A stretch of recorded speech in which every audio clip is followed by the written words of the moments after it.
Hi friends, మరి రేపటి నుంచి దసరా నవరాత్రులు అనేవి ప్రారంభం కాబోతున్నాయి కదా. దుర్గాదేవి 9 అవతారాల్లో మనందరికీ కూడా ప్రతిరోజు ప్రతి ఒక్క అవతారంలోని మరి 9 రోజుల పాటు ఒక్కొక్క అవతారంలో అందరినీ కూడా మరి అమ్మవారు అయితే దర్శనం ఇవ్వబోతున్నారు. విజయవాడ దుర్గాదేవి అవతారాల్లో మరి మొదటి అవతారమైనటువంటి బాలా త్రిపుర సుందరీదేవి అవతారంతో రేపొద్దున దసరా అయితే ప్రారంభం అవబోతుంది. 9 రోజులు కూడా అధర్మంతో యుద్ధం చేసి 9వ రోజున విజయదశమి రోజు విజయాన్ని సాధించినటువంటి అమ్మవారు మరి రేపటి రోజున బాలా త్రిపుర సుందరీదేవిగా అవతరించి మనందరినీ కూడా మరి బాలా త్రిపుర సుందరీదేవి రూపంలో మనందరినీ కూడా కరుణించడానికి మరి ప్రారంభం కాబోతున్నాయి దసరా నవరాత్రులు. ఈ నవరాత్రుల్లో అమ్మవారు ప్రతిరోజు ఒక్కొక్క అవతారంలో బాలా త్రిపుర సుందరీదేవి, మహాలక్ష్మీదేవి, సరస్వతి, అన్నపూర్ణ ఈ విధంగా రోజుకొక అవతారంలో 9 రోజులు 9 అవతారంలో దర్శనమిస్తున్నారు. మరి అన్నట్లోని మరి ముఖ్యమైనటువంటి అవతారంగా మొదటి రోజు మనందరం పూజించుకునే దుర్గాదేవి అవతారంగా, లలితాదేవి అవతారంగా బాలా త్రిపుర సుందరీదేవి అనేది ఎంతో ప్రత్యేకమైనటువంటి ఆ యొక్క అవతారం అన్నమాట. మరి అటువంటి అవతారం అనేది ఎలా ఆవిర్భవించింది, మరి అలాగే అవతారం వెనకాల ఉన్నటువంటి ఒక కథను ఈరోజు మనం తెలిసేసుకుందాం. సో ఎవరైనా కనుక ఫస్ట్ టైం మన ఛానల్ చూస్తున్నట్లయితే సబ్స్క్రైబ్ చేసుకుని పక్కన ఉన్న బెల్ ఐకాన్ని క్లిక్ చేసి మరి వీడియోని అయితే లైక్ చేయండి. మా ఛానల్ చూస్తున్నారు కానీ సబ్స్క్రైబ్ చేసుకోవట్లేదు, అలాగే మరి ఈ వీడియోని స్కిప్ చేయకుండా చివరి వరకు చూడడానికి ట్రై చేయండి. బాలా త్రిపుర సుందరీదేవి అవతారం. సో పూర్వం ఒకప్పుడు బండాసురుడు అనేటువంటి రాక్షసుడు భయంకరమైన రాక్షసుడు అయితే ఉండేవాడు. మరి ఆ రాక్షసుడు మొత్తం ముల్లోకాలని ఆక్రమించి దేవాది ఇంద్రులందరినీ కూడా భయభ్రాంతులను గురి చేస్తూ ఉండేవాడు. దేవతలందరినీ కూడా ముప్పు తిప్పలు పెట్టి తానే మొత్తం అన్నిటికీ కూడా రాజును అనేటువంటి అహంకారంతో మొత్తం అందరి ముల్లోకాలని కూడా ఆక్రమించి నానా విధాలుగా ఇబ్బందులు పెడుతూ ఉండేవాడు అనమాట. అప్పుడు ఇంద్రా దేవతలు అందరూ కూడా మరి శ్రీ మహావిష్ణువును ప్రార్థించగా శ్రీ మహావిష్ణువు సైతం మరి అమ్మవారిని ప్రార్థించమని మరి చెప్పడం జరిగిందనమాట. ఆ లోకాలకి జగన్మాత అనేటువంటి జగన్మాత ఒక్కటే ఈ యొక్క బండాసురుని అయితే వధించగలిగినటువంటి శక్తి. మరి ఆ శక్తిని మీరు కనుక ప్రార్థిస్తే కనుక అమ్మవారి కరుణతో మరి ఆ యొక్క అవతారాన్ని కనుక మీరు ఎత్తితే మరి అమ్మవారి బండాసురుడు యొక్క పని అయిపోతుందని శ్రీ మహావిష్ణువు అయితే చెప్పడం జరిగింది. దాంతో మరి అమ్మవారిని మరి తల్లిని మరి జగన్మాతనైనటువంటి జగన్మాతను ఇంద్ర దేవతలందరూ వెళ్ళి ప్రార్థించారు. అమ్మా తల్లి నువ్వే దిక్కు, మమ్మల్ని ఈ యొక్క రాక్షసుడి నుంచి మమ్మల్ని కాపాడమని వేడుకున్నారు. నానా విధాలుగా అమ్మవారిని స్తుతించి వేడుకున్న తర్వాత అమ్మవారు మరి వాళ్ళందరికీ కూడా ఒక చిన్న పిల్ల రూపంలో, అద్భుతమైనటువంటి చిన్న పిల్ల రూపంలో దర్శనమిచ్చి బాలా త్రిపుర సుందరీదేవిగా వాళ్ళందరికీ కూడా దర్శనాన్ని ప్రసాదించి మరి అమ్మవారు ఎలాగైనా సరే ఆ బండాసురుడిని అయితే వధిస్తానని అయితే చెప్పడం జరిగింది. దాంతో దేవతలందరూ సంతోషించి అమ్మవారిని మరి నానా విధాలుగా స్తుతించి మరి అమ్మవారికి అయితే కృతజ్ఞతలు తెలుపుకుని అక్కడి నుంచి అయితే వెళ్ళిపోవడం జరిగింది. అప్పటి నుంచి కూడా అమ్మవారు బండాసురుని వధించడానికి లలితా మహాదేవి అయినటువంటి శ్రీ లలితాదేవి మరి ప్రారంభమైందనమాట. సో వీళ్ళిద్దరికి మధ్య బండాసురుడు మొదట యుద్ధానికి మరి ఎంతోమందిని ఆక్రమించుకున్న తర్వాత తన కుమారులైనటువంటి 30 మంది కుమారులను యుద్ధానికి పంపారు. మరి లలితాదేవి మరి తన శక్తి నుంచి మరి తన యొక్క కంటి చూపు నుంచి మరి సృష్టించినటువంటి యోగమాయ కింద సృష్టించినటువంటి ఆ యొక్క స్వరూపమే బాలా త్రిపుర సుందరీదేవిగా మరి మనందరం కూడా ఇప్పుడు కొలుచుకునేటువంటి బాలా త్రిపుర సుందరీదేవి అనమాట.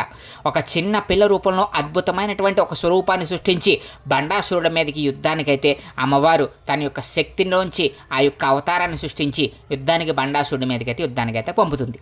ఆ విధంగా మరి ఆ యొక్క శక్తిని సృష్టించినటువంటి తన నుంచే ఒక శక్తిని సృష్టించి ఆమెను బాలా త్రిపుర సుందరీదేవిగా మరి అవతరించినటువంటి అమ్మవారు బండాసురుడి యొక్క 30 మంది కుమారుల మీదకి యుద్ధానికి వెళ్ళి ఒక రథం మీద యుద్ధానికి వెళ్ళినటువంటి అమ్మవారు వాళ్ళ ముగ్గురిని కూడా ఒకే ఒక బాణంతో అర్ధచంద్రాకారం కలిగినటువంటి బాణాన్ని ఆ యొక్క బండాసురుడి యొక్క కుమారుల మీద సంధించగానే వాళ్ళందరూ కూడా ముక్కలైపోయి మొత్తం సర్వనాశనం అయిపోయి మొత్తానికి వాళ్ళ 30 మంది కూడా చనిపోవడం జరిగింది.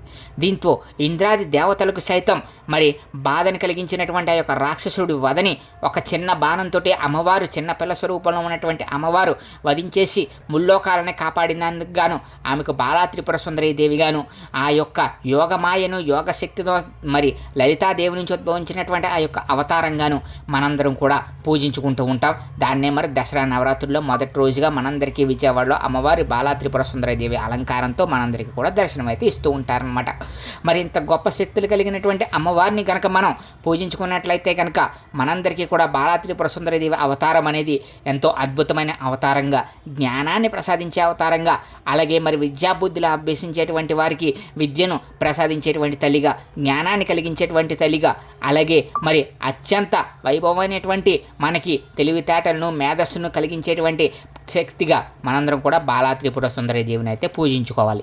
రేపొద్దుట ప్రారంభంలో మరి బాలా త్రిపుర సుందరి దేవికి సంబంధించి మరి మనందరం కూడా మరి శ్రీ కన్యా పూజగా చెప్పుకునేటువంటి బాలా త్రిపుర సుందరి దేవిని పూజించుకోవాలి అని అంటే కనుక మరి 9 రోజుల పాటు సాగేటువంటి ఈ యొక్క దసరాలో రేపొద్దున్న మీ ఇంటికి మీకు తెలిసినటువంటి ఎవరైనా సరే చిన్న పిల్లని గనక మీరు అంటే 2వ సంవత్సరం కానీ 3వ సంవత్సరం కానీ అలా 2 నుండి 10 సంవత్సరాల లోపు ఉన్నటువంటి చిన్న పిల్లల్ని మీరు అమ్మవారి రూపాలుగా భావించి వాళ్ళకి మరి పూజ చేసి మరి వాళ్ళకి గనక మీరు ఆ పిల్లలకు గనక మీరు భోజనం పెట్టినట్లయితే మీరు ఎంతో అద్భుతంగా అమ్మవారి కృప కలుగుతుంది అనడంలో ఎటువంటి సందేహం లేదనమాట.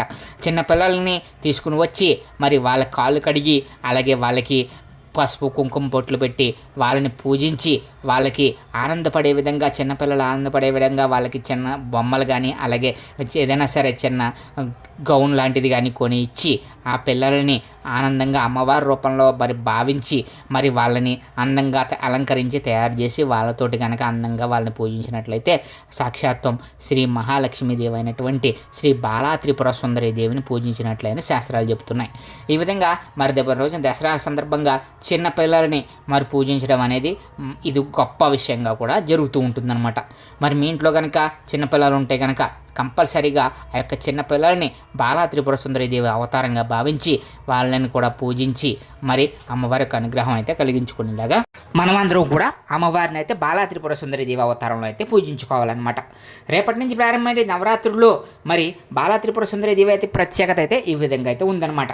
చిన్న పిల్ల అవతారమైనటువంటి అమ్మవారు మరి అందరినీ కూడా మరి మొత్తం అందరినీ కూడా కాపాడి మరి సర్వరక్షక జగద్రోలుగా అలాగే మరి సర్వాంతర్యామి కింద మరి కోరిన వారికి కోరిన కోరికలు తీర్చేటువంటి మరి ఆ యొక్క బాలా త్రిపుర సుందరి దేవిగా మనందరికీ కూడా అమ్మవారు అయితే దర్శనం ఇవ్వబోతున్నారు.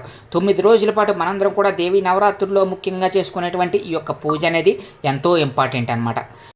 అలాగే మరి ఈ యొక్క 9 రోజులు కూడా ఎంతో దీక్షగా అమ్మవారిని పూజిస్తే మీకు సకల శుభాలు కలిగి మరి మీరు కోరిన కోరికలన్నీ కూడా తీరుతాయని, అలాగే అమ్మవారి అనుగ్రహం కలుగుతుందని, అమ్మవారి యొక్క అనుగ్రహం కలిగితే మీకు ఇంకా ఎటువంటి పరిస్థితుల్లోని ఏదేమైనా సరే మీకు అమ్మవారు ప్రతి నిమిషంలోనే ప్రతి పనిలోనే మీకు తోడుగా అన్నదండగా అయితే అమ్మవారు అయితే ఉంటుందనడంలో ఎటువంటి సందేహము లేదనమాట.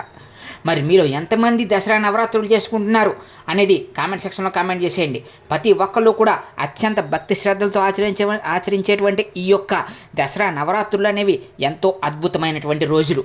అమ్మవారి కృప మనకి దగ్గరగా, అమ్మవారి శక్తి మనకి దగ్గరగా ఉండి యాక్టివేట్ అయ్యేటువంటి రోజులు ఇవి ఎంతో ప్రధానమైనటువంటి రోజులు అనమాట.